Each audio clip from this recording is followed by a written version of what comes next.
Hello guys, welcome back to the Horror Archive. This is Chapter 5 of Night of the Living Dummy by R.L. Stine. Oh! As the hand tightened around her wrist, Kris cried out and spun around. To her surprise, Lindy was crouched beside her. Lindy had a tight grip on Kris's wrist. Kris jerked her hand from Lindy's grasp. Moonlight through the window lit up Lindy's devilish grin. "Gotcha," she declared. You didn't scare me," Kris insisted, but her voice came out a trembling whisper. "You jumped a mile," Lindy exclaimed gleefully. "You really thought the dummy grabbed you?" "Did not," Kris replied. She hurried to her bed. "What were you doing up, anyway?" Lindy demanded. "Were you messing with Slappy?" "No, I had a bad dream," Kris told her. "I just went to look out the window."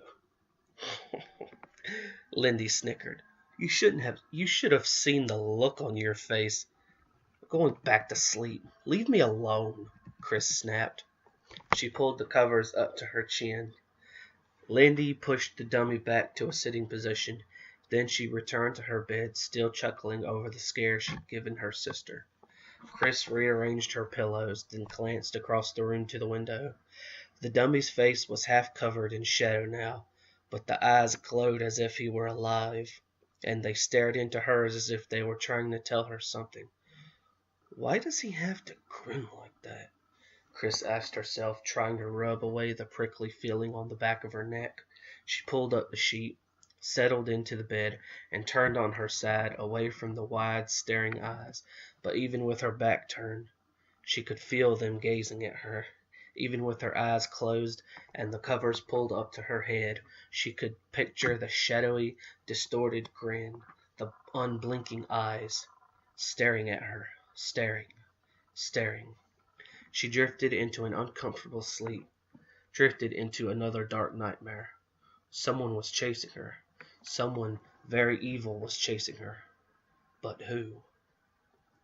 On Monday afternoon, Lindy and Kris both stayed after school to rehearse for the spring concert. It was nearly 5 when they arrived home, and they were surprised to see their dad's car in the driveway. "You're home early," Kris exclaimed, finding him in the kitchen helping their mother prepare dinner. "I'm leaving tomorrow for a sales conference in Portland," Mr. Powell explained, peeling an onion over the sink with a small paring knife. "So I only worked half a day today." "What's for dinner?" Lindy asked. "Meatloaf," Mrs. Powell replied. "If your father ever gets the onion peeled, that is. There's a trick to not crying when you peel an onion," Mr. Powell said, tears rolling down his cheek. "Wish I knew it." "How was chorus rehearsal?" Mrs. Powell asked, kneading a big ball of red ground beef in her hands. "Boring," Lindy complained, opening the refrigerator and taking out a can of Coke. "Yeah, we're doing all these Russian and Yugoslavian songs," Kris said. "They're so sad. They're all about sheep or something. We don't really know what they're about. There's no translation." "Then how do you know they're about sheep if there's no translation? That doesn't make any sense." Mr. Powell rushed to the sink and began splashing cold water on his red, runny eyes.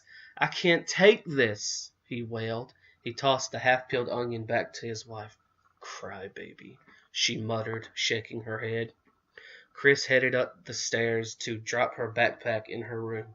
She tossed it onto the desk she shared with Lindy, then turned to go back downstairs, but something by the window caught her eye.